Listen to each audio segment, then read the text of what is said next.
depan mungkin akan saya rubah namanya ketika saya mau nanti cetak di Darutiyah. Kemungkinan namanya I'lamul Mudaqqiqin bi Syarhi Is'afil Muwaffaqin. Jadi Is'afil Muwaffaqin ini untuk nazam ya, nama untuk nazam yang baru dapat 17 ini, 17 nazam. Mungkin bisa bertambah nanti. Nah, bismillahirrahmanirrahim. Silakan dibuka di halaman 5 ya. Halaman 5.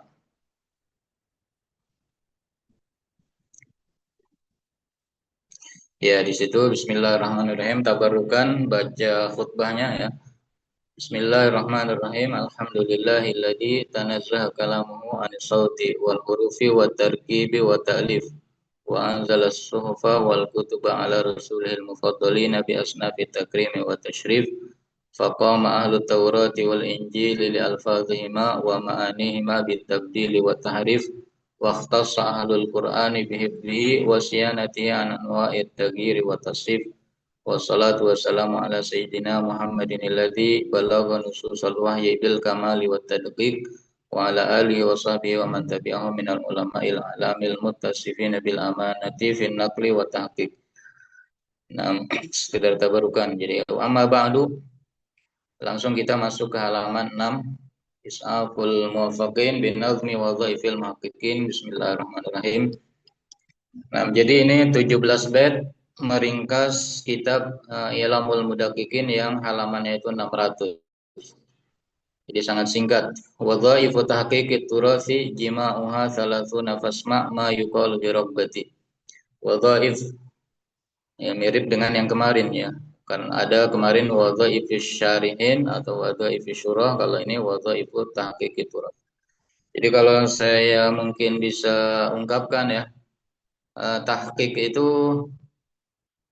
jembatan untuk menulis kitab. Kalau kita belum bisa menulis kitab, maka kita bisa menjadikan tahqiq ini sebagai batu loncatannya. Jadi tahqiq itu bisa dikatakan kontoratu at-tahqiq, kontoratu ta'lif. Tahqiq itu adalah jembatan untuk bisa menulis. Artinya berarti menulis ini lebih tinggi, ya lebih sulit. Sedangkan tahqiq ini lebih mudah. Makanya tugasnya ini hanya 30. Kalau kemarin kita baca wadhaifu syarihin ada 76 ya. Nah, wadhaifu tahqiq turas, tugas-tugas mentahqiq turas yang kitab kuning yang dalam sila kita. Kitab manuskrip. Jima itu yang dimaksud inti ya. Makanya ada kitab Imam Syafi'i namanya Jima'ul Ilmi. Imam Syafi'i punya kitab namanya Jima'ul Ilmi. Artinya ilmu yang mengumpulkan beberapa ilmu kayak gitu. Jima'uha artinya wazifah yang mengumpulkan beberapa wazifah. Jadi tugas muhaqqiq yang mengumpulkan beberapa tugas muhaqqiq itu intinya ada 30. Jadi maksudnya 30 tugas ini menghimpun tugas-tugas lain cabang. Artinya 30 ini bercabang menjadi tugas yang banyak. Cuma intinya adalah 30. Fasma ma yuqalu bi rabbati, maka silakan untuk disimak apa yang akan disampaikan dalam bait-bait setelahnya bi rabbati dengan penuh semangat ya, penuh keinginan. Bait yang kedua, langsung masuk ke tugas tahqiq. Takhayyuru makhtutin. Bisa langsung buka halaman 9 ya. Buka halaman 9 langsung. Yang disertai dengan syarah bait. Nah itu. Syarhul baitil awwal wa dhaifu tahqiqit turathi jima'uha thalathuna fasma' ma yuqalu bi rabbati. Bait kedua di halaman, atau buka dulu halaman 16. Halaman 16.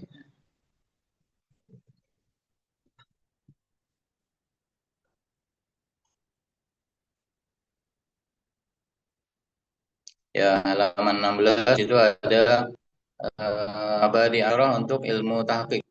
Jadi saya sudah menginginkan mabadi asyrah untuk ilmu tahqiq. Dan ternyata lengkap semuanya, ada semuanya.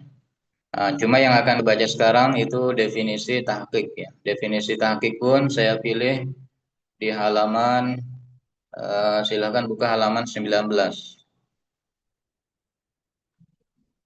Halaman 19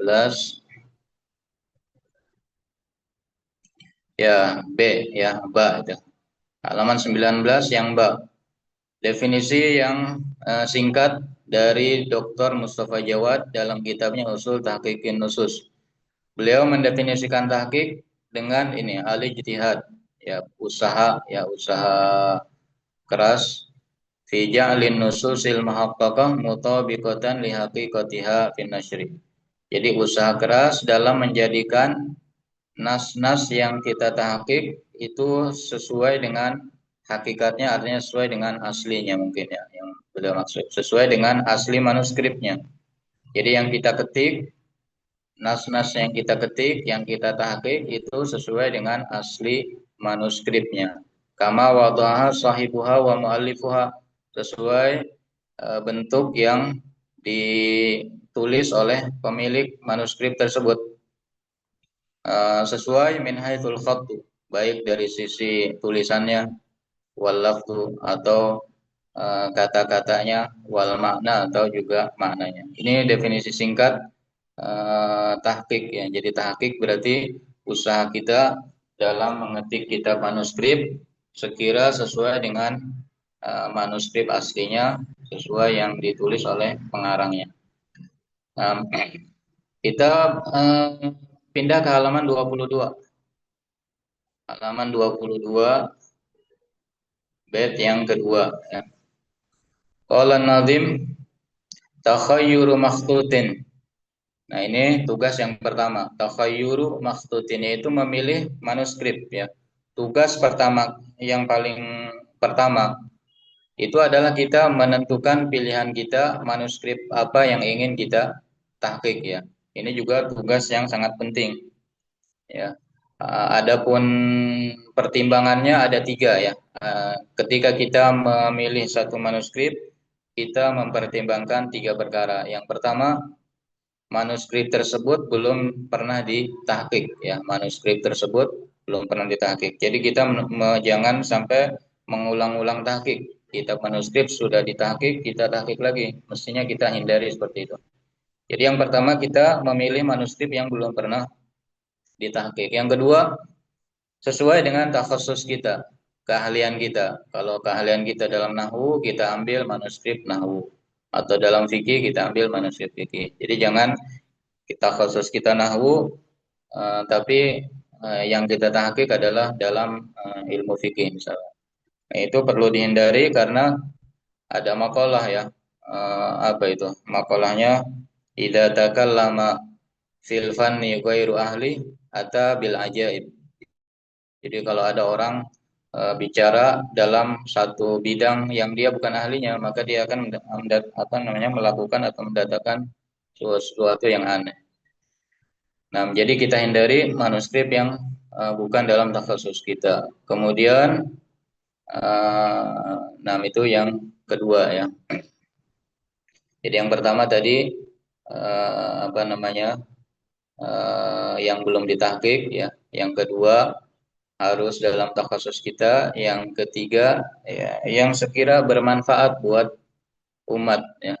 Jadi kita dahulukan al-aham fal-aham. Kita cari manuskrip yang sekira dibutuhkan oleh umat Islam secara umum. Jadi jangan mendahulukan yang kitab-kitab yang sekira tidak dibutuhkan umat. Nah, itu yang pertama ya. Tugas muhakkik yang pertama takhayyuru makhtutin. Pilih-pilih. Makanya pakai sigot tafa'ul. Jadi yang berarti takalluf ya. Kita pilih-pilih manuskrip yang cocok buat kita. Kemudian yaitu setelah kita pilih menentukan pilihan manuskrip ya kita kita cari manuskripnya, naskah-naskah manuskrip tersebut. Ketika kita sudah menentukan manuskrip, artinya judulnya sudah mantap, sudah ketemu, maka tugas yang kedua adalah kita mencari naskah-naskah manuskrip tersebut. Dengan cara kita bertanya kepada yang ahli ya. atau kita cari sendiri lewat fihris-fihris, atau di zaman sekarang kita bisa mencarinya lewat internet ya, karena perpustakaan-perpustakaan manuskrip sebagian ada di internet. Jadi kita setelah menentukan manuskrip kita cari tajmi. Tajmi itu artinya kita kumpulkan. Kita cari manuskrip yang kita mau tahqiq ada di mana? Ada di Azhar, ada di Saudi, ada di Maroko. Nah, itu kita kumpulkan. Makanya sikotnya pakai tajmi. Jadi kita berusaha mengumpulkan sebisa mungkin. Adapun kalau kita mengumpulkan semuanya itu agak sulit ya. Eh, Contohnya seperti Darul Minhaj. Kalau mencetak kitab mesti Darul Minhaj itu mencari naskah kitabnya kemana-mana satu dunia. Cari di Eropa, cari di Arab, cari di Amerika. Seperti Ihya Ulumuddin, Darul Minhaj mendapatkan 18 naskah daripada manuskrip Ihya Ulumuddin di mana-mana itu, termasuk Kifayatul Akhyar, naskah yang terbaik. Nah, adapun ini saya hanya menerangkan zahir daripada bait ya. Adapun perinciannya itu bisa nanti antum beli kitab mungkin setelah pulang di Indonesia, kitab aslinya, perinciannya. Jadi saya hanya akan menjelaskan zahir daripada bait ini. Jadi watajimi unus tugas yang kedua adalah mengumpulkan naskah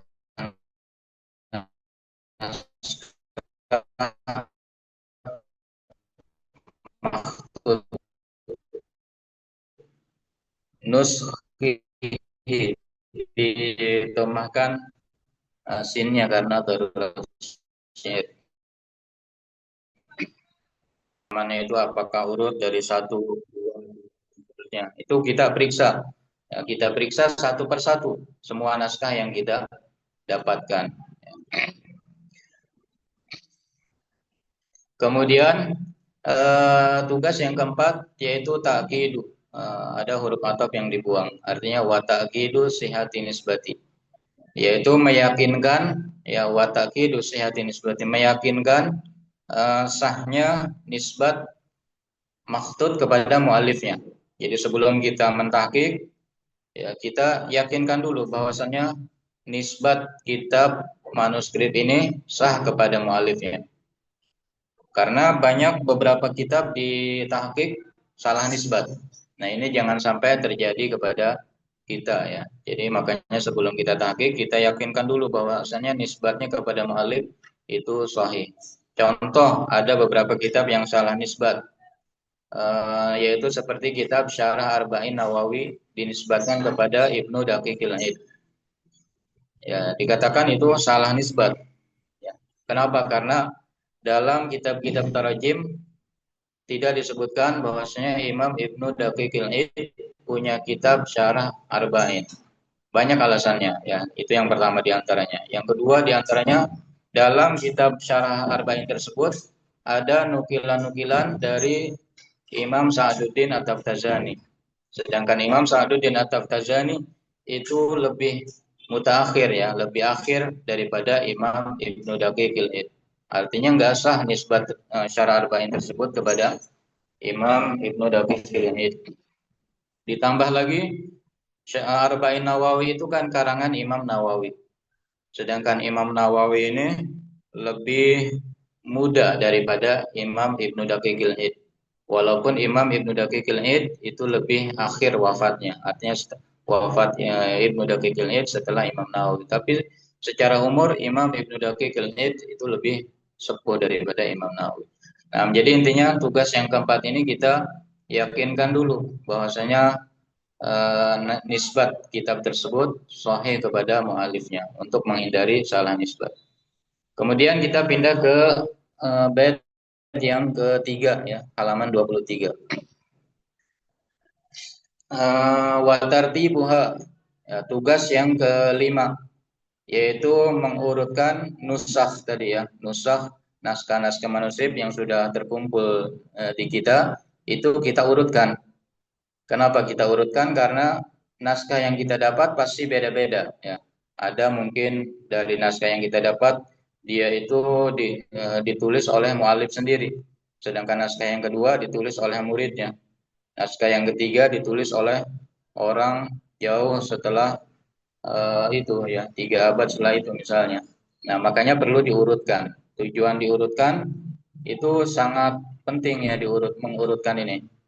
Kenapa? Karena kalau naskah itu adalah naskah asli daripada mualif, maka dia lebih apa namanya harus didahulukan ketika nanti ada perselisihan ya antara beberapa naskah itu. Makanya harus kita urutkan. Contohnya seperti Syekh Ahmad Syakir ya. Syekh Ahmad Syakir ketika mentahqiq risalah Imam Syafi'i, yang mana risalah Imam Syafi'i itu eh, ada yang ditulis oleh muridnya yaitu Imam Ar-Rabi bin Sulaiman. Sampai sekarang masih ada itu naskah. Berarti umurnya sudah 1000 tahun lebih ya. Kemudian ada naskah yang kedua, naskah dikatakan milik Ibnu Jama'ah, Badruddin Ibnu Jama'ah. Berarti kan itu jauh sekali tuh. Nah, ketika mentahqiq kitab risalah Imam Syekh Ahmad Syakir itu mendahulukan naskah yang ditulis oleh Imam Rabi karena itu adalah murid daripada Imam Syafi'i. Ya, jadi mengalahkan naskah yang dinisbatkan kepada Badruddin Ibnu Jama'ah. Jadi tujuan mengurutkan itu sangat penting nanti ketika kita masuk mentahqiq kalau menemukan perselisihan di antara beberapa naskah. Kemudian juga manfaat daripada mengurutkan yaitu kita nanti ngasih kode ya. Kode misalkan untuk naskahnya Rabi bin Sulaiman kita kasih kode alif. Sedangkan naskahnya Ibnu Jama'ah kita kasih kode misalkan jim misalkan untuk meringkas. Jadi enggak perlu kita nanti ketika ada perselisihan naskah ya ada perselisihan naskah kita katakan fi nusqatir Rabi bin Sulaiman itu kan kepanjangan. Cukup kita katakan fi alif. Ketika nanti ada perselisihan dalam naskah Badruddin Ibnu Jama'ah cukup kita katakan fi jim, enggak perlu dikatakan fi nusqati Ibnu Jama'ah. Nah, itu manfaat daripada tartib yang mengurutkan nusakh daripada manuskrip. Kemudian yang selanjutnya tugas yang keenam, tsummal qira'atu ba'dahu. Setelah kita urutkan baru kita baca. Yang kita baca artinya baca manuskrip yang terkumpul di hadapan kita. Untuk membaca mungkin kita mencukupkan satu daripada beberapa naskah tersebut. Ya, contohnya misalkan tadi cukup kita membaca naskah daripada Rabi bin Sulaiman. Nggak perlu kita baca naskah daripada Ibnu Jama'ah kecuali ketika nanti mau muqabalah ya. Jadi untuk membaca ini karena kalau membaca semuanya repot. Kalau ternyata kita punya 18 naskah kayak Ihya tadi. Kalau kita baca satu persatu itu kan repot. Cukup ambil satu daripada naskah yang terbaik daripada hasil tadi kita tartib itu. Jadi setelah tartib kita tahu naskah yang terbaik. Nah itu yang kita baca. Ba'dahu maksudnya ba'da tartib. Tujuan membaca ya tujuannya banyak manfaatnya. Pertama kita tahu uslub atau terbiasa dengan uslub gaya bahasa daripada mu'alif. Ini sangat penting. Kalau kita sudah tahu gaya bahasa mu'alif, kalau kita nanti ketika mentahqiq menemukan kalimat yang iskal, kita bisa mengkiaskan uslub beliau di sini dengan uslub beliau di tempat lain kayak gitu. Itu yang pertama. Jadi membiasakan uslub mu'alif. Yang kedua, membiasakan uslub penyalin kitab. Dengan kita membaca manuskrip salah satu manuskrip tadi, kita terbiasa dengan uslub penyalin kitab. Karena penyalin kitab itu kan beda-beda. Beda orang, beda tulisan ya. Ada orang nulis dal seperti ro atau orang menulis ro seperti dal. Nah, kalau kita sudah terbiasa sudah membaca dari awal sampai akhir, kalau nanti di suatu tempat kita menemukan iskal, ini ro apa dal, kita bisa kiaskan ke tempat yang sebelumnya atau ke tempat yang setelahnya. Nah, itu yang kelima ya, tugas yang kelima. Kemudian tugas yang keenam ada dukut bin zati aunin wa kathrati ya, tugas yang ketujuh berarti ya. Tugas yang ketujuh. yaitu i'dadu kutbin, yaitu artinya dati aunin yang bisa membantu. Dati aunin artinya sahibati aunin, artinya mu'in, kitab-kitab yang membantu kita dalam proses mentahqiq. Membantu karena satu satu tema, misalkan kita mau mentahqiq kitab dalam fikih, maka kita kumpulkan maroji sebanyak-banyaknya, fikih Syafi'i misalkan, kita kumpulkan kitab-kitab fikih Syafi'i. Wakas roti dan yang memiliki banyak, artinya al-katsir, kutubin mu'inatin wa katsiratin. Nah, jadi itu 7 tugas ya, 7 tugas yang saya istilahkan dengan wadhaif tamhidiyah. Jadi tugas persiapan ya. Belum masuk kepada inti mentahqiq. Jadi 7 tugas ini wadhaifu tamhidiyah. Nah, sebelum kita lanjut, bisa dibuka di halaman 13 ya, halaman 13. Kembali ke halaman 13 tadi.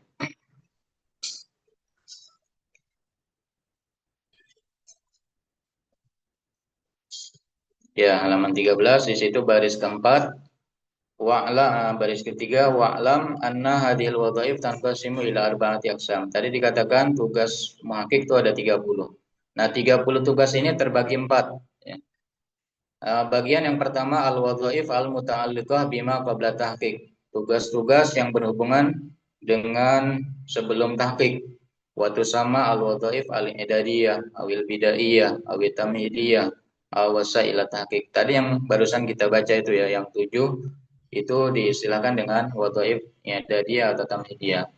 Tugas-tugas persiapan. Kemudian bagian yang kedua, al-wadhaif al-muta'alliqah bisul bin nasil muhaqqaq. Ini tugas inti. Ya, tugas inti itu ada jumlahnya 7 juga. Ya. Jumlah tamhidiyah ada 7, jumlah wadhaif yang inti juga ada 7. Bisa diistilahkan dengan wadhaif maksudah bidzat yang inti. Itu ada 7. Yang pertama naskhul makhtut, yaitu ngetik. Ya. Kemudian yang ini perinciannya enggak saya baca ya. Nanti kita baca pas syarah bait. Jadi itu yang kedua ya. Kemudian bagian yang ketiga al-wadhaif al-muta'alliqah bita'liq, tugas-tugas tahqiq yang berhubungan dengan menta'liq atas kitab yang kita tahqiq. Nah, ini beda dengan tugas yang tadi yang berhubungan langsung dengan nas kitab ya. Kalau ini tugas macam yang ketiga ini adalah tugas-tugas yang berhubungan dengan menta'liq atas kitab. Nah, ini ada jumlahnya ada 11 tugas. Kemudian yang terakhir Ar-Rabi di halaman 14, al-wadhaif al-muta'alliqah bima ba'da tahqiq ya. Di halaman ke-14 macam tugas yang keempat yaitu tugas-tugas yang berhubungan dengan setelah beres tahqiq. Jadi setelah kita beres tahqiq masih ada tugas penyempurna. Nah, ini disebut dengan wadhaif nihaiyah, tugas akhir atau tugas penyempurna. Yaitu ada 5 ya, ada 5 tugas. Nah, itu jadi digabungkan jadi 30. Jadi intinya 30 tugas tersebut dibagi menjadi 4 tugas. Yang pertama wadhaif i'dadiyah, yang kedua wadhaif maksudah bidzat, yang ketiga wadhaif al-muta'alliqah bita'liq, yang keempat yaitu tugas yang berhubungan dengan setelah tahqiq atau disebut dengan takmiliyah. Nah, kembali ke halaman berarti kita bait yang keempat ya. Masuk ke bait yang keempat. Halaman 27. Nah, silakan dibuka halaman 27. Syarhul baitir rabi. Syarah bait yang keempat. Wa naskhun li makhtutin. Ini tugas-tugas inti dalam tahqiq. Yaitu tugas yang ke-8 ya, nomor 8 yaitu naskhun li makhtutin. Naskh artinya mengetik manuskrip. Kita mengetik manuskrip ya. Jadi setelah kita dapat manuskripnya dan beberapa naskahnya, setelah kita membiasakan membacanya, nah baru kita beranikan untuk mengetik ya. Jadi jangan sampai kita mengetik kitab belum yakin nisbatnya kepada mualifnya, atau belum yakin kitabnya itu sempurna. Siapa tahu naskah yang kita dapat misalkan semuanya itu kurang semua. Nah, jangan sampai terjadi seperti itu. Nah, jadi tugas yang kedelapan ini adalah mengetik manuskrip.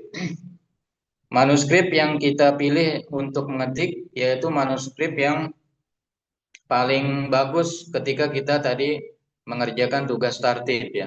Mengurutkan manuskrip, kita nanti dapat kesimpulan bahwasanya salah satunya itu adalah yang paling baik. Itulah yang kita jadikan pedoman dalam mengetik. Kalau tadi dalam contoh tahqiq risalah, maka yang kita jadikan pedoman dalam mengetik adalah naskah Rabi bin Sulaiman. Ya, wa naskhun limakhtutin. Nah, untuk tugas yang ke-8 ini dalam kitab aslinya Ilamul Mudaqiqin itu pembahasannya itu sangat lebar ya.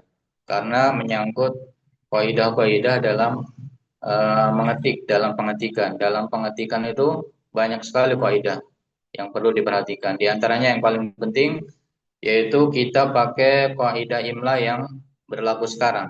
Jangan pakai kaidah imla yang berlaku di zaman muallif ya. Karena kaidah imla ini berkembang di zaman Rabi bin Sulaiman ya. Itu nulis misalkan ila ya, ila atau hatta ya, hatta. Hatta itu alif lainahnya ditulis dengan alif berdiri. Sedangkan di zaman sekarang imla yang berlaku hatta itu alif lainahnya ditulis dengan bentuk ya seperti itu. Nah, dalam pengetikan kita harus apa namanya menggunakan kaidah imla yang berlaku. Jangan kaidah imla di masa mualif. Jadi intinya dalam tugas yang ke-8 ini ada banyak pembahasan itu sangat panjang berkaitan dengan kaidah-kaidah dalam penyalinan kitab. Di antaranya tadi yang saya contohkan. Bisa dirujuk nanti setelah punya kitab I'lamul Mudaqiqin. Nah, kemudian tugas yang ke-9 ya. Wa ardun bi aslihi. Setelah kita ketik manuskrip itu, maka tugas yang selanjutnya adalah ardun. Ardun itu adalah membandingkan ya. Artinya menyodorkan atau membandingkan hasil ketikan kita dengan asli manuskripnya. Ya, setelah kita beres ngetik, jangan langsung kita muqabalah nusakh, melainkan harus kita bandingkan dulu hasil ketikan kita dengan asli manuskrip yang kita jadikan pedoman dalam ngetik kita. Siapa tujuannya untuk menghindari kalimat-kalimat yang mungkin kita tinggalkan ketika mengetik di awal tadi atau salah ketik dan lain sebagainya.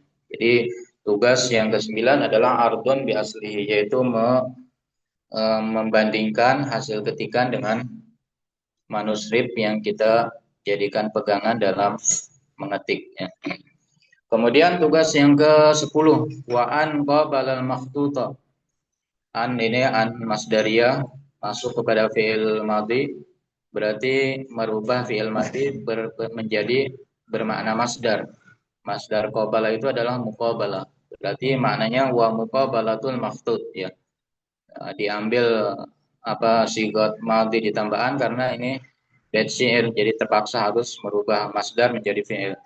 Nah, jadi inti maknanya wa muqabalatul makhtut, tugas yang ke-10 ini, yaitu memuqabalah manuskrip. Muqabalah ini yang dimaksud membandingkan hasil ketikan dengan semua manuskrip yang kita kumpulkan itu. Ini beda dengan yang tugas yang ke-9 tadi ya. Kalau yang ke-9 ini hanya membandingkan hasil ketikan dengan satu manuskrip yang kita jadikan patokan dalam mengetik. Sedangkan tugas yang ke-10 ini disebutnya muqabalah, yaitu membandingkan seluruh manuskrip yang ada. Ya, seluruh manuskrip yang kita punya itu dibandingkan.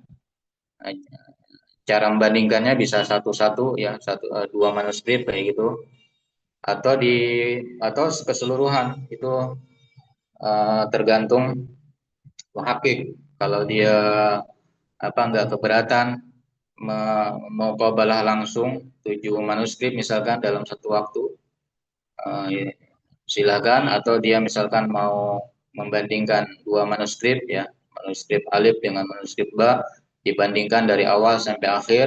Setelah beres ganti lagi, membandingkan antara manuskrip alif dengan jim dari awal sampai akhir. Setelah beres membandingkan alif dengan dal dan seterusnya seperti itu.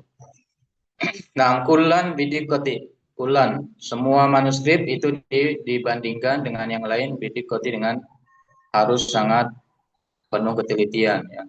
Eh, dari artinya ketelitian mulai dari bentuk kalimatnya, hurufnya, kayak gitu.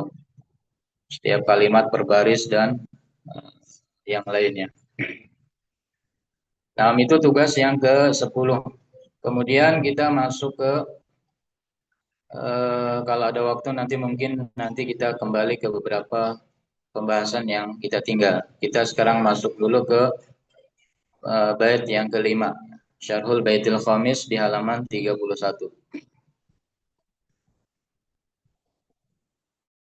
Di halaman 30.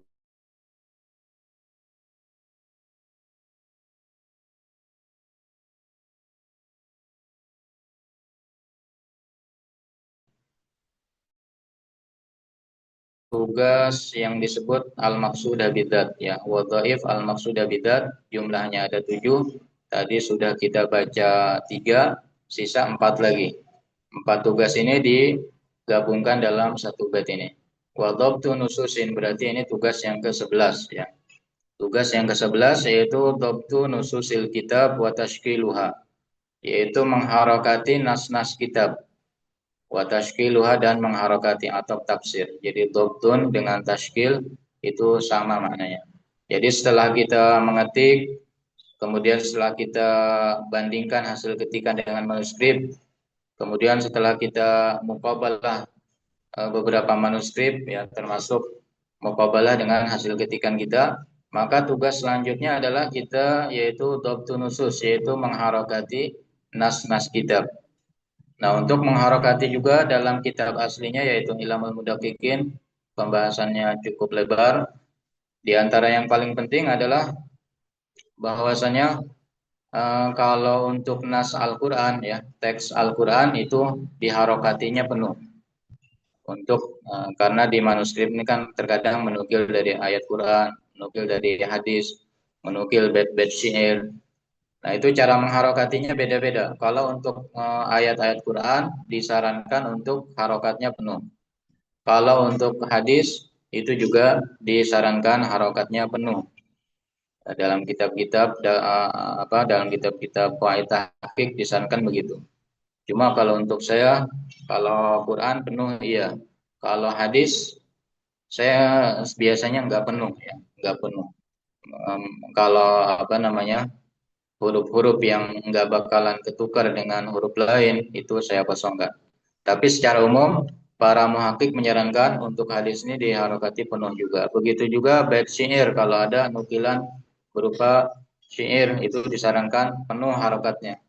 Nah, sisanya ya selain yang 3 itu, nah itu kaidahnya secara umum yaitu kita harus mengharokati yang muskil dan meninggalkan yang tidak muskil. Itu kaidahnya. Jadi yang muskil, muskil artinya sekira bisa dibaca salah oleh pembaca, itu yang perlu kita harokati. Jangan sampai kita kosongkan. Sedangkan yang tidak muskil artinya huruf-huruf yang gak bakalan dibaca salah oleh pembaca karena sudah maklum terulang-ulang, nah itu dikosongkan.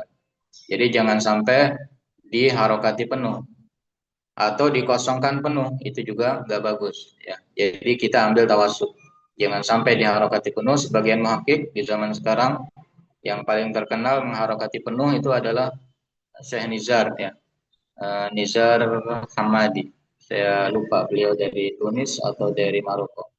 Syekh Nizar Al-Hamadi itu ya, yang saya perhatikan semua kitab tahqiqan beliau itu harokatnya penuh.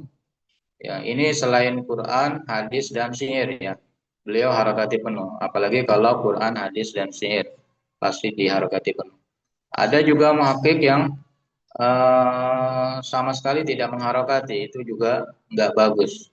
Banyak muhakkik di zaman sekarang Di antara faktornya karena mengharokati itu butuh waktu, ya, butuh ketelitian.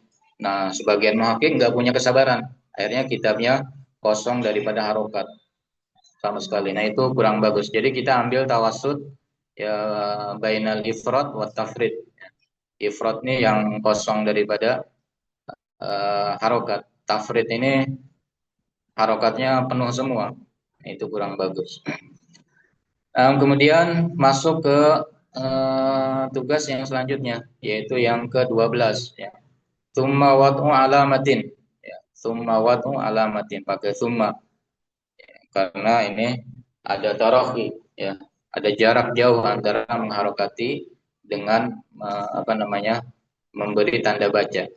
Walaupun dalam prakteknya biasanya tanda baca itu lebih dulu sebelum harokat ya. Karena ini bentuk nazam, jadi bisa jadi sumanya bukan ditartib ya sekedar melainkan tartibnya sekedar zikri ya, sekedar dalam penyebutan. Adapun dalam prakteknya tanda baca itu biasanya di apa namanya ditulis ketika mengetik ya, ketika mengetik huruf. Jadi tempatnya mungkin yang cocok yaitu setelah naskul maktub tadi. Nah, tapi secara umum ya, ini adalah tugas yang terpisah, yaitu memberikan tanda baca seperti koma, titik, titik dua, titik koma, tanda apa namanya, tanda tanya dan lain sebagainya itu yang dimaksud. Nah ini pun dalam kitab aslinya pembahasannya cukup panjang karena memerinci masing-masing tempat tanda baca, titik kapan kita tulis, ya titik dua kapan kita tulis. Nah itu sebetulnya ilmu tersendiri ya, ilmu tanda baca kalau menurut saya ilmu tersendiri.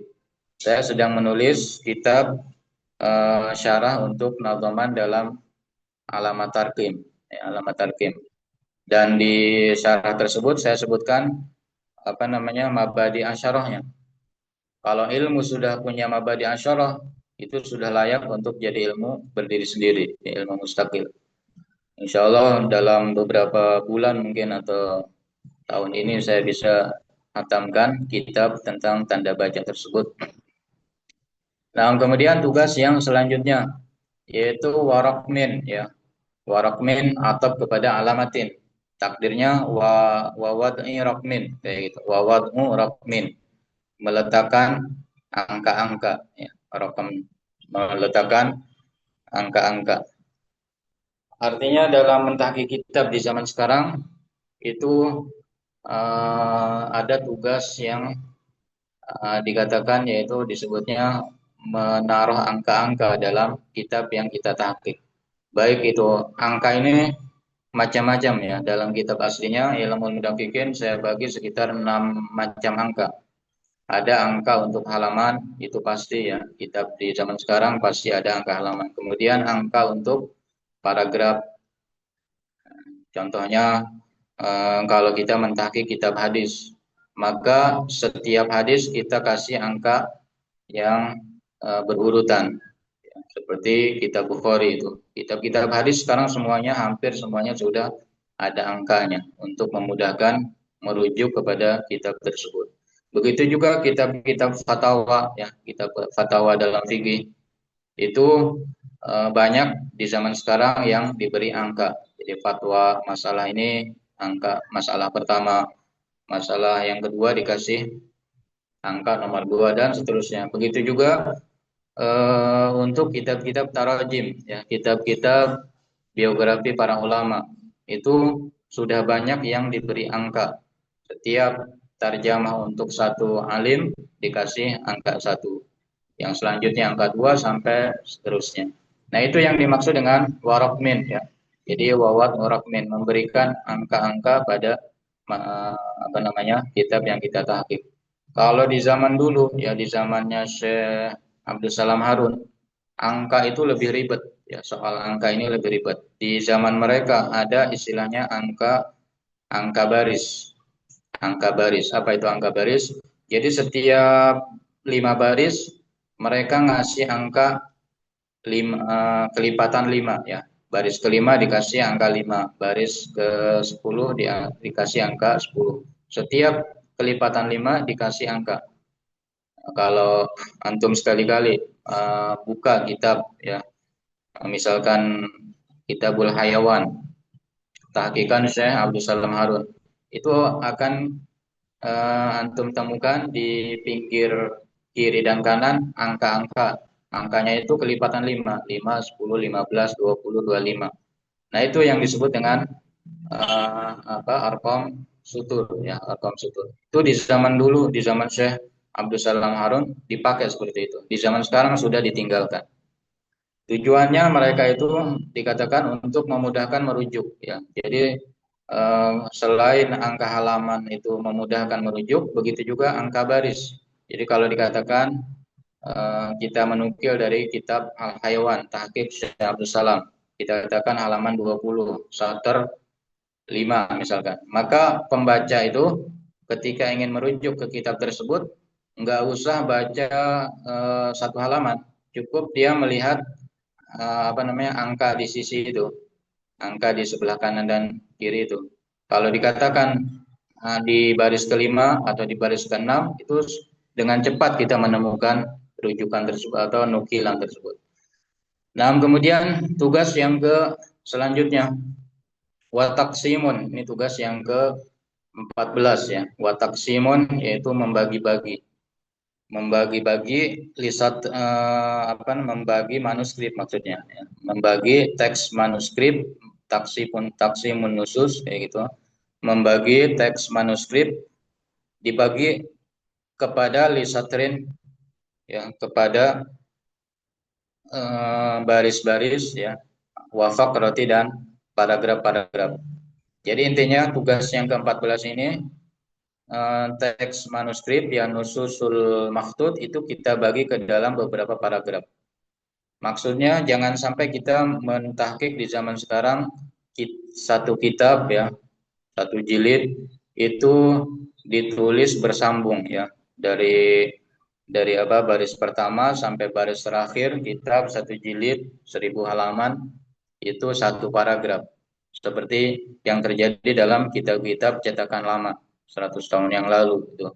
Mereka belum kenal istilah paragraf. Jadi satu kitab itu paragrafnya satu, bahkan nggak ada paragrafnya, di awal baris pun nggak ada paragraf kayak gitu.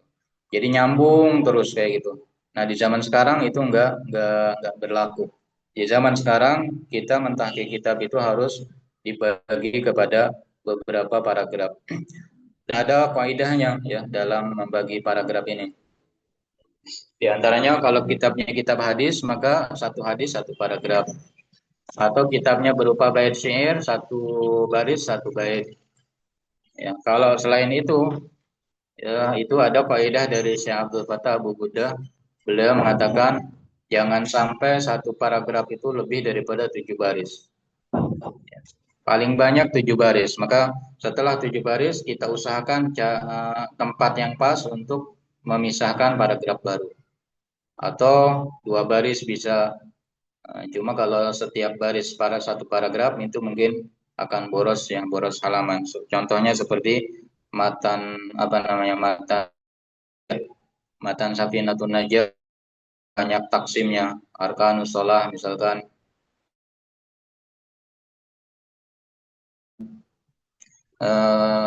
setiap angka itu satu baris itu akan kitab menjadi tebal. Tapi itu yang terjadi seperti itu. Dalam matan itu bagus ya, dalam matan itu bagus. Jadi memisahkan setiap nomor dalam satu paragraf itu bagus. Tapi kalau dalam syarah apalagi hasyiah itu mungkin kurang bagus. Kenapa? Karena akan menjadikan kitab itu sangat tebal. Apalagi kalau setiap angka misalkan al-awal kalimatnya cuma satu kalimat. Nah, itu akan boros dan itu artinya berarti kitab tebal dan mahal, dan itu akan memberatkan kepada. Nah, kemudian jadi ya langsung dengan nususul kitab atau teks manuskrip ya, 7 tugas tersebut. Kita sekarang masuk ke tugas selanjutnya. Nah, tugas yang selanjutnya yaitu di halaman empat puluh 40 ya, halaman 40. Nah, halaman 40, Syarhul Baitil Asadis, syarah bait yang ke-6. Ini adalah masuk ya, kita masuk ke tugas-tugas yang berhubungan dengan ta'liq terhadap manuskrip. Jadi jumlahnya ada 11 ya, 11 tugas. Yang pertama yaitu di sini angka urutannya yang ke-15, yaitu wa dzikru ikhtilafatin ya. Dalam bait dikatakan wa dzikru ikhtilafatin wa tashihu khati'in wa jalbu ta'aliqin wa takhriju ayati. Jadi satu bait ini berisi 4 tugas. Nah, tugas yang ke-15 yaitu wa dzikru ikhtilafatin, yaitu menyebutkan perselisihan. Yang dimaksud perselisihan di sini perselisihan antara naskah dengan naskah yang lain. Perselisihan dalam kalimat ya, dalam lafaz. Nah, itu ketika kita menemukan perbedaan antara satu naskah dengan naskah lain, maka itu perlu kita jelaskan. Nah, menjelaskannya itu di mana? Menjelaskannya itu ya di ta'liq ini. Makanya ini sampai tugas yang 11 yang lainnya itu tugas yang berhubungan dengan ta'liq atas manuskrip. Nah, jadi kita buat ta'liq ya, isi catatan kaki itu adalah perbedaan antara naskah dengan naskah lain. Sigotnya dalam menyebutkan perbedaan naskah gampang ya, yang biasa itu dikatakan fi alif misalkan. Fi alif atau fi nuskhati alif titik dua gada wa fi ba titik dua gada wa fi jim titik dua, disebutkan itu. Nah, dzikru ikhtilafatin. Cuma dalam menyebutkan perselisihan naskah pun ada kaidah ya.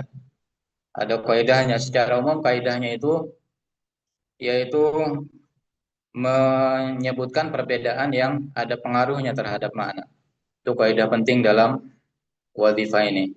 Jadi yaitu menyebutkan perbedaan yang berpengaruh terhadap makna. Berarti kalau perbedaan yang tidak berpengaruh kepada makna itu nggak perlu. Contohnya, misalkan tadi ya, antara naskahnya Ar-Rabi bin Sulaiman, hatta ditulisnya pakai alif. Sedangkan dalam naskah Ibnu Jamaah ditulis pakai alif layyinah, ya itu. Nah, yang seperti itu nggak ada pengaruhnya terhadap makna. Nah, itu nggak perlu dijelaskan. Nah, ini kaidah yang ditetapkan oleh muhakkik-muhakkik Arab, ya, artinya orang-orang Arab yang eh, ber apa namanya berkecimpung dalam tahqiq kitab. Adapun orang-orang mustasyrikin ya, orang-orang orientalis, mereka itu nggak punya kaidah dalam dzikru ikhtilafatin ini. Nggak punya kaidah. Artinya setiap perbedaan mereka datangkan. Mau ada pengaruh terhadap makna atau tidak ada pengaruh terhadap makna, itu mereka sebutkan semuanya. Nah, ini dikritik oleh muhakkik-muhakkik orang Arab. Ya, dikritik. Ini tahqiq yang kayak gini, tahqiq orang ajam yang gak paham bahasa Arab. Setiap perbedaan dijelaskan. Adapun orang Arab nggak perlu, ya, karena bahasa-bahasa mereka nggak perlu perbedaan yang tidak ada pengaruhnya terhadap makna itu nggak perlu dijelaskan. Itu kaidah secara umum dalam menyebutkan ikhtilafun nusakh. Kemudian tugas yang ke-16 yaitu watasihu khatiin.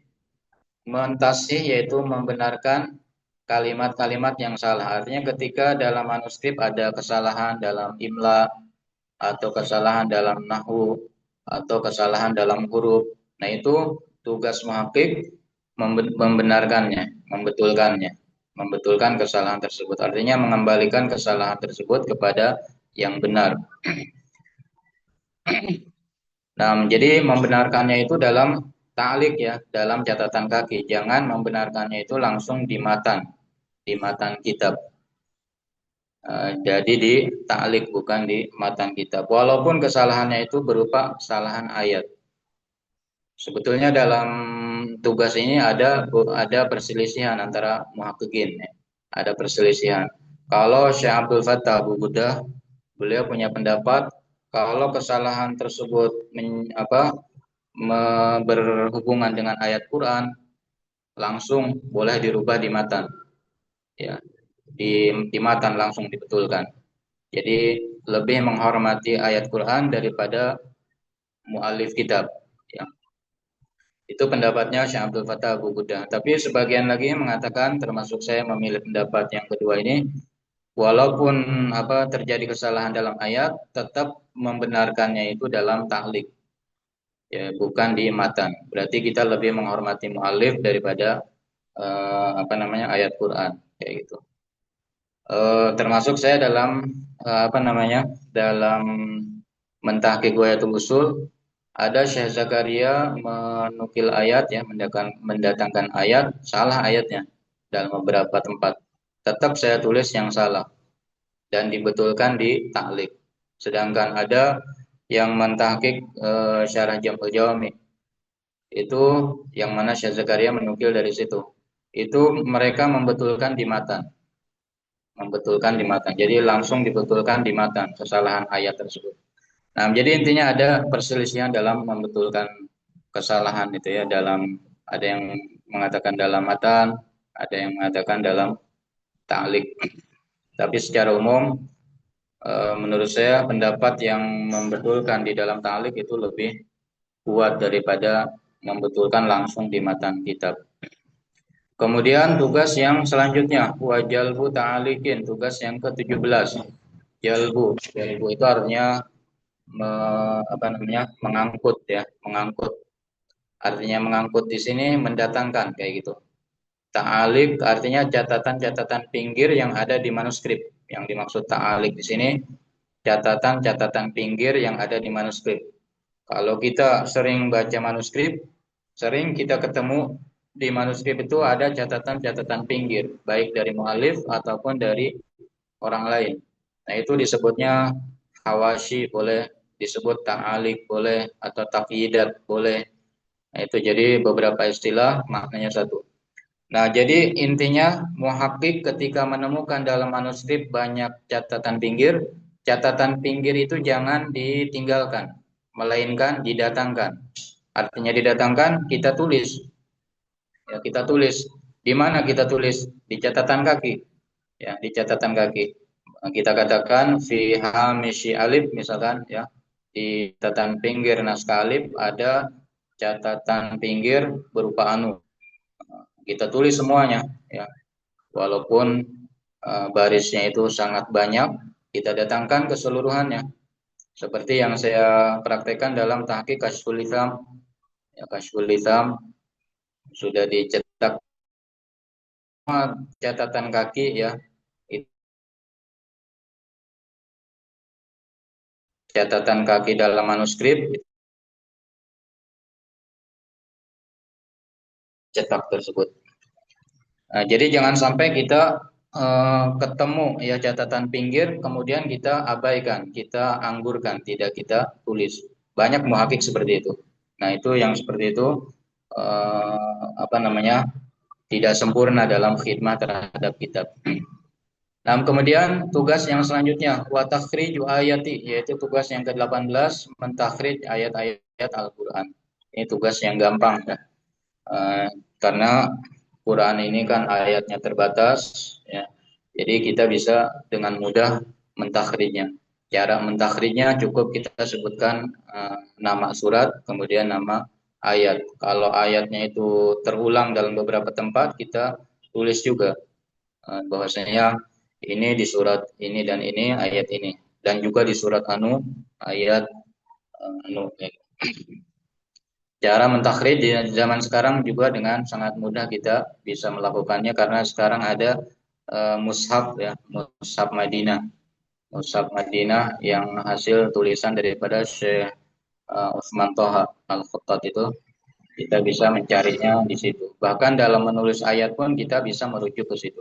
Jadi enggak dalam ayat-ayat Quran yang dinukil dalam kitab, enggak perlu kita mengetik baru, melainkan langsung kita bisa mengcopy pastenya dari Mushaf Madinah tersebut.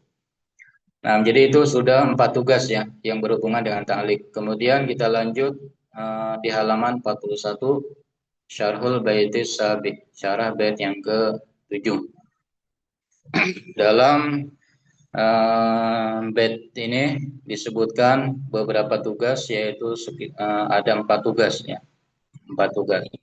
Tugas yang urutannya nomor ke-19 yaitu watakhriju akhbarin. Jadi setelah kita beres mentakhrij ayat, begitu juga ada tugas yang perlu kita kerjakan yaitu mentakhrij hadis-hadis. Akhbar di sini mencakup hadis nabawi, begitu juga mencakup asar, ya asarnya sahabat dan asarnya tabi'in. Nah, itu perlu ditakhrij. Jadi kalau disebutkan hadis maka kita takhrij. Kemarin kita sudah baca takhrij ya, bahwasanya takhrij itu ada 3, ada yang mulakhas, ada yang mutawasid, ada yang mutawal.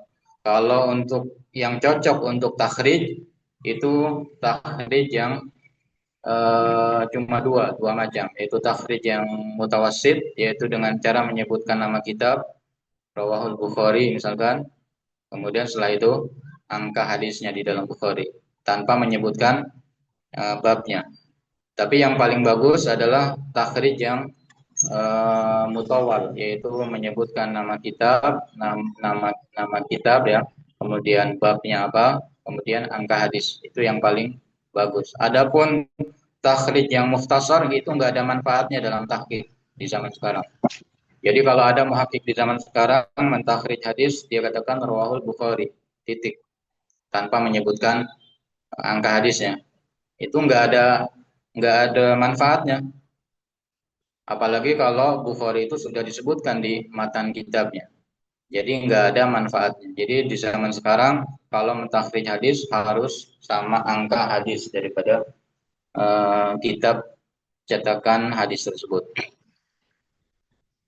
Nah, kemudian yang selanjutnya yaitu tugas yang ke-20, wa syi'rin, artinya wa takhriju syi'rin. Mentakhrij bait-bait syair yang didatangkan dalam kitab. Merujuk ke kitab-kitab diwan ya, kalau memang itu syair daripada syu'ara, karena kebanyakan syu'ara itu mereka punya diwan, seperti Imam Syafi'i kalau ada dinukil dalam kitab ya, maka kita rujuk kepada diwan Imam Syafi'i, atau kepada mu'allaqat ya, mu'allaqat sab'ah, kita rujuk kepada mu'allaqat, atau nukilan dari Imam Haddad, kita rujuk kepada diwannya Imam Haddad, atau menukil daripada Alfiyah Ibnu Malik, kita rujuk kepada matan Alfiyah Ibnu Malik. Nah, qaulatin, tugas yang ke-21. Ini atop ke akhbar, artinya berarti wa takhriju qaulatin, mentakhrij nukilan maksudnya ya. Makalah-makalah ulama, nukilan-nukilan dari ulama itu juga perlu ditakhrij, atau dengan istilah lain yaitu ditautsik. Kemarin dalam ilmu wadhaif syurah kita istilahkan tautsikun nisbah kayak gitu. Atau dikatakan dengan takhrijul aqwal, takhrijul maqalat, atau tautsikun nukul, itu sama artinya. Cara mentakhrijnya yaitu dengan menyebutkan nama kitab dan halamannya. Kalau memang kitab tersebut sudah dicetak, atau angka angka angka lembar ya, kalau kitabnya itu masih manuskrip. Jadi kebanyakan di kitab-kitab manuskrip itu angka itu untuk lembar bukan halaman. Kalau di zaman sekarang angka itu untuk halaman. Jadi setiap halaman itu ada angkanya. Tapi di zaman dulu manuskrip itu yang diberi angka itu lembarnya. Beda antara halaman dengan lembar ya. Jadi kalau lembar itu dia mencakup depan dan belakang. Tapi kalau halaman dia hanya depan atau belakang. Jadi kalau kitabnya itu sudah dicetak maka sebutkan halamannya, kalau kitabnya masih manuskrip maka disebutkan lembarnya. Nah, kemudian tugas yang ke-22 ya, yaitu wasyarhun lilafdin li khafain wa gurbati. Ini satu tugas. Tugas yang ke-22 yaitu mensyarah ya, mentafsirkan lafaz-lafaz yang gharib. Nah, ini yang saya maksud kemarin itu ya. Jadi sebagian tugas pensyarah kitab itu adalah juga tugas muhakkik kitab. Kemarin kita jelaskan bahwasannya tugas pensyarah kitab diantaranya yang pertama itu yang paling inti adalah mentafsirkan lafaz-lafaz yang gharib. Nah, ini juga tugas untuk muhakkik. Jadi kalau muhakkik ketemu kalimat-kalimat yang gharib, dia punya keleluasaan, punya kesempatan untuk mentafsirkan lafaz yang gharib tersebut. Jadi jangan dia tinggalkan, ya, dia kosongkan tanpa dijelaskan, melainkan dia harus menjelaskannya. Cara menjelaskannya banyak cara. Yang paling masyhur yaitu dengan cara merujuk kepada kamus-kamus bahasa Arab, atau bisa merujuk kepada kitab-kitab hasyiah atau kitab-kitab syarah. Nah, untuk mensyarahi pun ada batasan secara umum, yaitu jangan terlalu banyak, ya. Makanya di sini dikasih batasan di khafain, khusus lafadz yang samar, lafadz yang gharib. Jadi jangan mensyarahi lafadz-lafadz yang jelas maknanya, yang sering kita dengar, itu jangan disyarahi. Nah, kemudian pindah ke bait yang ke 8, ya. Bait yang ke-8 halaman 42. Nah, silakan dibuka halaman 42 bait yang ke-8. Wa ta'rifu a'lamin wa kutbin gharibatin. Sepertinya kita hanya akan membaca 10 bait, ya. Alhamdulillah kalau kita baca 10 bait karena itu yang paling inti. Nah, bait yang ke-8, tugas yang selanjutnya itu wa ta'rifu a'lamin, mengenalkan tokoh-tokoh, ya, nama-nama yang disebutkan dalam kitab. Kalau disebutkan Imam Nawawi misalkan, kita sebutkan biografi singkatnya, 2 barisnya, kitabnya yang paling masyhur. Ada batasannya. Jadi jangan kita membuat tarjamah dalam 2 halaman kayak gitu. Nah, itu nggak boleh yang seperti itu. Dan ada sebagian muhaqqiq seperti itu nggak bagus dan salah. Jadi harus yang singkat, paling banyak ya 3 baris kalau kitabnya itu tebal. Begitu juga waqut bin gharibatin, mengenalkan kitab-kitab yang disebutkan dalam manuskrip, ya. Jadi dalam manuskrip disebutkan nama kitab, yang mana kitab ini gharib, ya, jarang didengar, jarang baca kayak gitu. Nah, ini perlu dikenalkan oleh muhaqqiq dengan syarat kitab tersebut gharib. Adapun kitab-kitab yang sudah ma'ruf, itu jangan dikenalkan. Kemudian yang terakhir, ya, tugas yang berhubungan dengan ta'liq kitab, ta'liq atas nususul kitab, yaitu bayanu ihalatil kitab, menjelaskan peran, ya. Ihalat itu maksudnya mu'alif kitab mengoper pembahasan ke pembahasan yang ke halaman setelahnya atau ke halaman sebelumnya, seperti dalam kalimat kama taqaddam. Nah, itu disebutnya ihalah, ya. Kama sayati, kayak gitu. Nah, ini perlu dijelaskan oleh muhaqqiq. Taqaddamnya itu di bab apa, di halaman berapa. Atau ya'ti, kama ya'ti, dijelaskan oleh muhaqqiq. Ya'ti fi bab apa, halaman berapa. Ini sangat penting, ya, dalam tahqiq. Tujuannya tidak lain, ya, adalah li khidmati, untuk benar-benar kita khidmah terhadap kitab. Ini juga membutuhkan waktu yang lumayan, ya. Lumayan lama dan penuh kesabaran. Kalau ihalatnya itu banyak, berarti makin banyak waktu yang dibutuhkan. Nah, itu sudah beres kita membaca tugas muhaqqiq yang berhubungan dengan ta'liq. Sekarang macam yang keempat, yaitu tugas penyempurna di halaman 45, syarah bait yang ke-9, yaitu wawadu faharistin.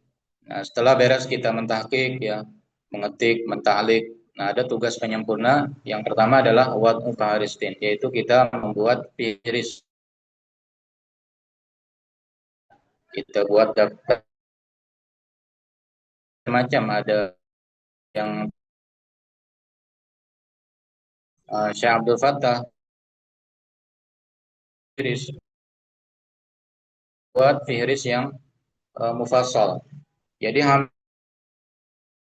setiap paragraf beliau masukkan dalam firis. Beda dengan kebanyakan muhaqqiq. Itu mereka lebih memilih yang mujmal. saya lihat kitab Hasyiah Taramasi ya, cetakan Darul Minhaj. Itu fihris yang mereka buat itu fihris mujmal. Ada satu apa namanya? Satu judul pembahasan, kemudian dengan pembahasan yang lain, jarak antara halaman halaman pembahasan yang pertama dengan pembahasan yang kedua itu 200 halaman.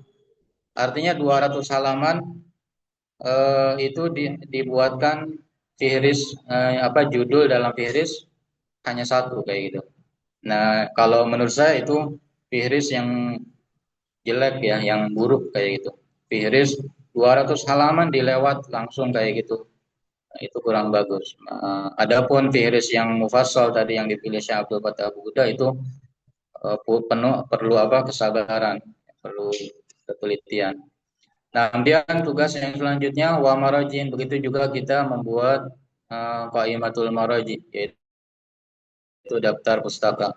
Kemudian yang selanjutnya muqaddimat tahqiq doa bi himmati. Itu kita buat muqaddimat tahqiq dengan penuh himmah, yaitu semangat. Kenapa? Karena saya pengalaman kalau setelah beres tahqiq itu semangat sudah habis ya. Karena sudah kita habiskan dalam mengetik, dalam mengharokati, juga mentaklik, semangat sudah hampir habis. Tapi ini pekerjaan harus dikerjakan, membuat mukadimah tahqiq. Nah, kemudian langsung ini karena waktu sudah hampir habis ya. Langsung ke bait yang ke-10. Bait yang ke-10 halaman 49.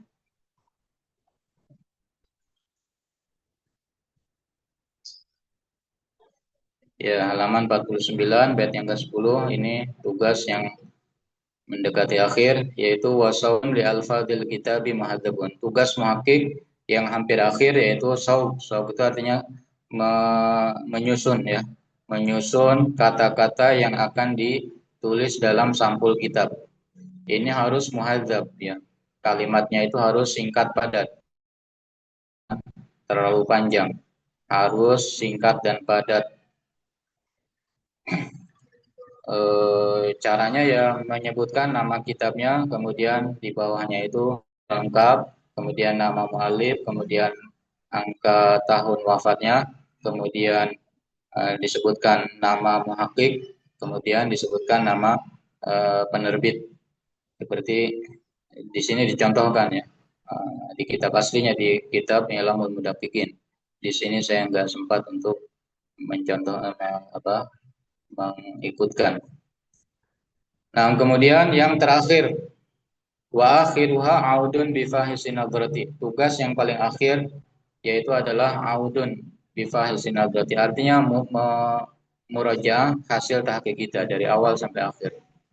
Dari awal sampai akhir ya. Baik itu matannya kita baca secara teliti dari awal sampai akhir, ataupun ta'liqat yang kita buat, kita periksa lagi dari awal sampai akhir. Begitu juga fihris yang kita buat, periksa lagi, mungkin ada kitab yang belum dimasukkan. Nah, jadi intinya tugas yang terakhir yaitu tugas yang ke-30, audun kembali ke tugas yang sudah kita laksanakan bifa hisin berarti dengan pandangan teliti, artinya dengan pandangan kritik. Jadi kita teliti hasil karya kita sebelum dibaca orang lain. Seperti ada makalah hasibu qabla an tuhasabu wazinu qabla an tuzanu. Jadi sebelum kitab kita ini dicetak akan dibaca ribuan orang, kita periksa dulu. Itu tugas-tugas muhakkik. Adapun di bait yang ke-11 sampai ke-17 itu berisi tentang adab-adab muhakkik dan syarat-syarat muhakkik, itu bisa dibaca sendiri nanti ya. Bisa dibaca sendiri. Begitu juga perincian daripada tugas-tugas yang 30 tadi, itu lebih rincinya di kitab aslinya, di kitab I'lamul Mudaqiqin. Bisa nanti dibaca sendiri kalau kitabnya sudah dicetak kalau di Indonesia sudah berkali-kali ya, berkali-kali dicetak. Tapi di Arab saya belum berani untuk mencetaknya karena banyak orang-orang ahli tahqiq, masyayikh yang ahli tahqiq Saya belum istilahnya belum berani untuk menyetaknya di Arab ini. Wallahu a'lam bishawab. Mudah-mudahan apa yang saya sampaikan ini bisa dipaham dan bisa bermanfaat buat para peserta yang ikut kajian hari ini. Nah, saya kembalikan kepada moderator.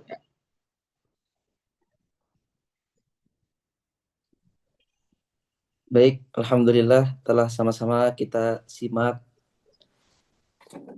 pemaparan dari Kiai Asep Abdul Qadir Jailani dengan pemaparan yang jelas, yang wadih. Semoga kita dapat mengambil dan beristifadah terhadap apa yang tadi disampaikannya. Beranjak kepada acara selanjutnya, yaitu sesi tanya jawab. Untuk para hadirin yang ingin bertanya, silahkan untuk raise hand atau membuka kameranya. Baik, Muhammad Fakih, tafadhol. Assalamualaikum Kiai Asif Jailani. Waalaikumsalam. Saya ada dua soalan. Soalan yang pertama, uh, untuk mentahqiqkan sebuah kitab, bagaimana kalau kami nggak ada sebarang takhasus? Contohnya di kuliah kami takhasusnya dirasa Islamiyah, nggak ada seperti fikih ataupun akidah seperti itu.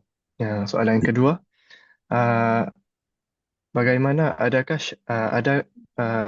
syarat tak untuk para muhakkik dalam segi adab dan akhlak ataupun sebarang orang boleh jadi muhakkik? Ini macam dalam segi soalan tasawuf. Uh, Haruskah dia yang adil, yang seperti di mustalah hadis gitu? Ya, terima kasih. Nah, pertanyaan yang bagus ya. Sebagian itu bisa terjawab kalau kita baca bait-bait setelahnya. Mungkin ini kesempatan ya. Dengan pertanyaan tersebut kita akan jelaskan sebagian bait yang berhubungan dengan pertanyaan.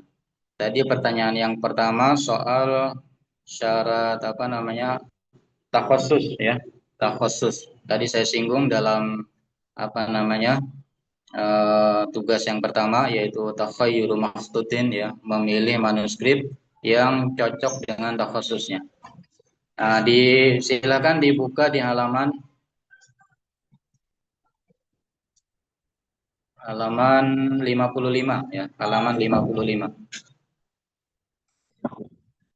Ya, halaman 55 bait yang ke-12.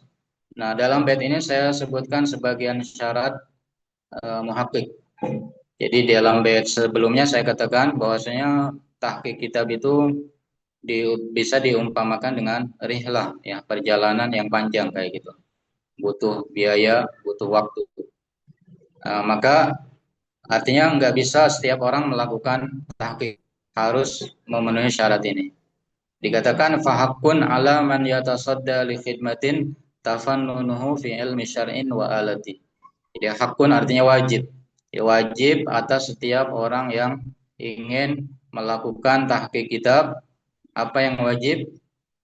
Yang pertama tafannunuhu fi ilmi syar'in wa alati. Tafannun itu artinya orang tersebut ya muhakkik tersebut banyak fan yang dia kuasai. Banyak cabang ilmu yang dia kuasai. Dalam nahwu dia sudah banyak belajar walaupun bukan mutakhasis ya.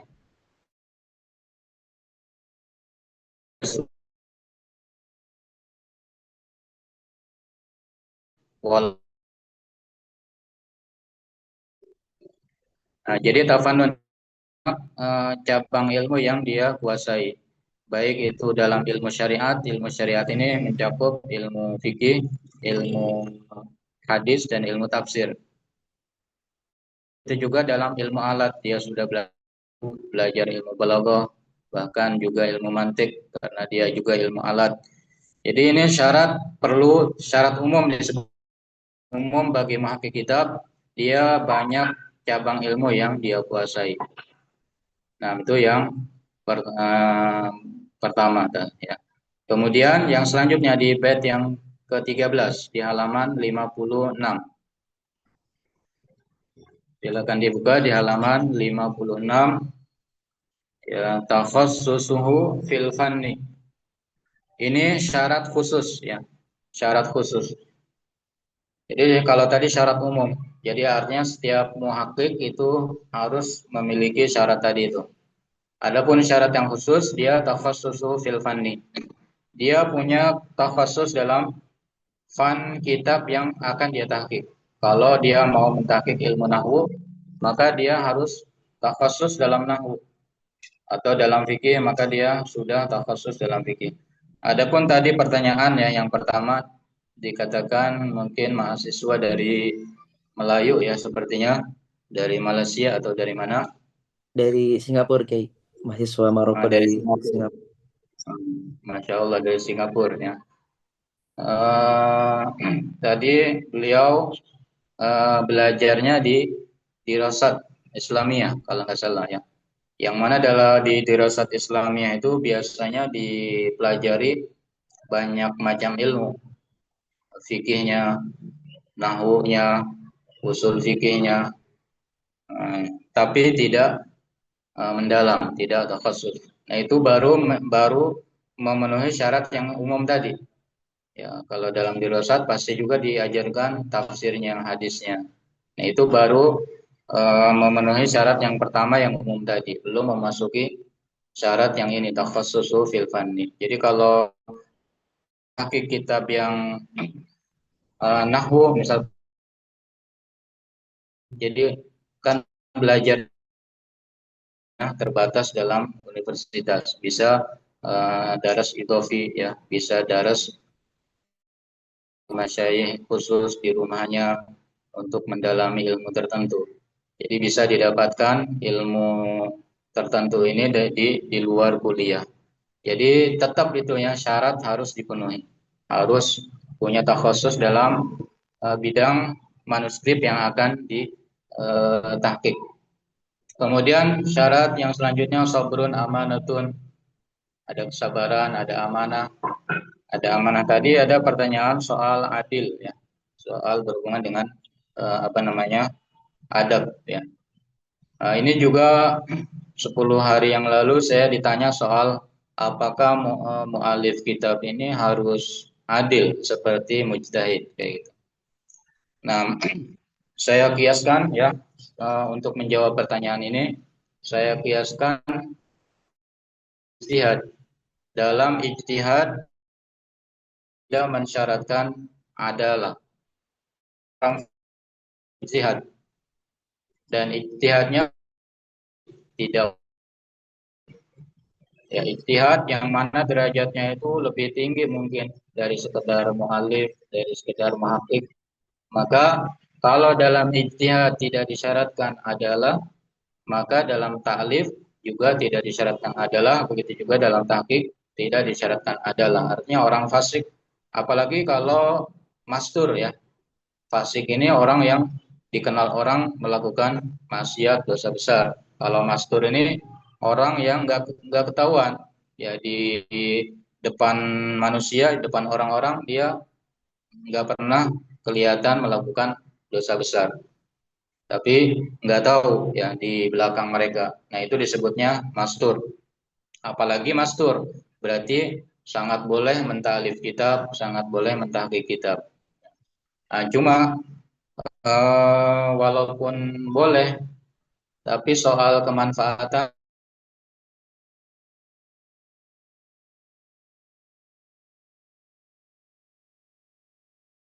tapi hasil ijtihadnya hanya bisa dimanfaatkan oleh dirinya sendiri dan orang lain melakukan fasik tadi. Nah begitu juga kalau mu'alif atau muhakkik, dia bisa mentalif atau mentahqiq, tapi soal kemanfaatannya bisa terlihat nanti. Kalau dia adil dengan ada keikhlasan dan dia juga adalah orang adil, insya Allah manfaatnya akan terlihat, akan luas. Beda mungkin kalau dia itu adalah orang fasik, walaupun tahqiqnya bagus, mungkin tidak terlihat nanti ta'lif atau tahqiqnya akan bermanfaat luas. Wallahu a'lam ya. Jadi untuk dua pertanyaan itu yang bisa saya jawab. Adapun bait yang ke 15 itu syarat muhakkik ya. Kemudian bait yang ke 16 juga itu syarat muhakkik juga. Nah, kemudian ada yang terakhir ya, ingin saya memberikan faedah kepada peserta di bait di halaman 62. Di halaman 62 bait yang ke-17 ya, tolong dibuka ya. Itu bait yang terakhir wala yattakhid tahqiqa qutbin tijaratan bihi yabtaghi malan wa ribhat tibaati. Ini di antara adab ya.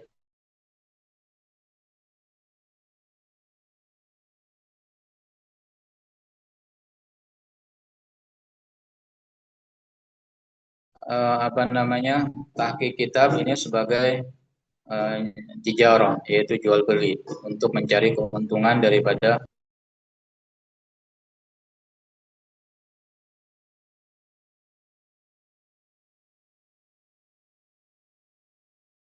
yang lebih tinggi yaitu niat karena Allah Ta'ala, niat karena apa namanya menyebarkan ilmu, menyebarkan kitab ulama. Jadi niat juga dia untuk mencari pahala di akhirat. Karena banyak yang muhakik diceritakan di situ di halaman tersebut ya. Qala Dr. Abdul Azim Adib, ya, hunaka ta'ifatun tatalaat dan seterusnya itu nanti bisa dibaca sendiri. Jadi banyak di zaman sekarang pun yang masuk ke tahqiq kitab tapi dia bukan ahlinya. Tujuan utamanya dia ingin mencari banyak untung daripada kitab yang nanti tetap. Nah, itu mestinya dihindari oleh muhakkik. Wallahu a'lam bishawab. Baik, terima kasih atas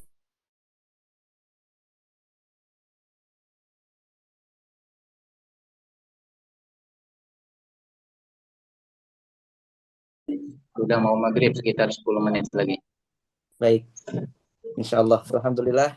Ternyata takdir mengatakan kita menyelesaikan kitab sampai bait 17. Alhamdulillah. Beranjak kepada acara selanjutnya yaitu penyerahan sertifikat sebagai bentuk penghormatan dan rasa terima kasih PPI Maroko kepada Ki Asep yang telah menyempatkan waktu dan tempatnya dalam memberikan materi dan pemaparan dalam pembahasan kitab yang telah kita bahas pada 2 hari ini yang akan dipimpin oleh panitia PPI Maroko.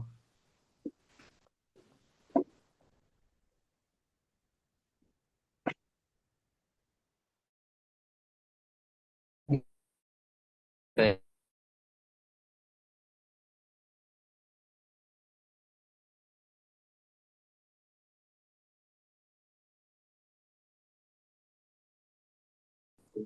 WA mungkin ya. Mungkin bisa saya hitung 3 kali untuk diambil foto. Isnani Falatah.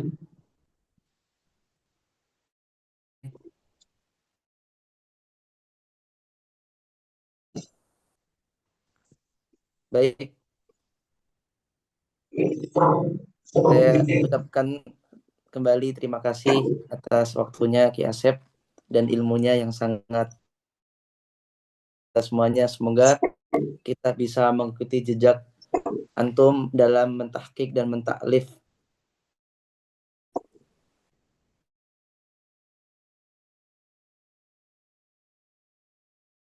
beranjak ke acara selanjutnya yaitu foto bersama. Untuk mengambil kenang-kenangan, dimohon para hadirin bisa membuka kameranya masing-masing.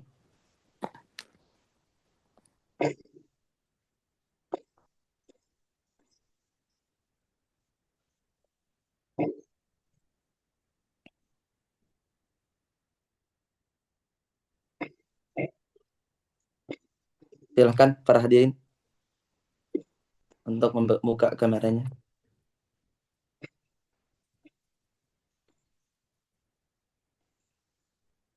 Dalam hitungan 3, wahid, isnani, talatah, wahid, itnani, talatah. Terakhir, wahid, itnani, talatah. Baik, alhamdulillah acara telah dilaksanakan dengan lancar. Mari kita tutup acara ini dengan kafaratul majlis. Subhanakallahu bihamdika asyhadu an la ilaha illa anta astaghfiruka wa atubu ilaik. Wa sallallahu ala sayyidina Muhammad wa ala alihi wasallam. Subhana rabbika rabbil izzati amma yasifun.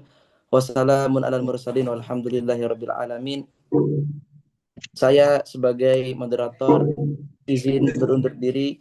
Apabila ada kesalahan kata itu datangnya dari saya sendiri, dan apabila ada kebenaran itu datangnya dari Allah Subhanahu wa taala. Selamat menjalankan ibadah puasa. Taqabbalallahu minna wa minkum. Wassalamualaikum warahmatullahi wabarakatuh. Jazakumullah khair Kiai Asep. Semoga Sama Ustaz bisa Islam. bertemu kembali di Amin, amin. pertemuan yang lain. Amin, amin. Jazakumullah khair. Amin. Terima kasih Kiai. Selamat berbuka di Yaman.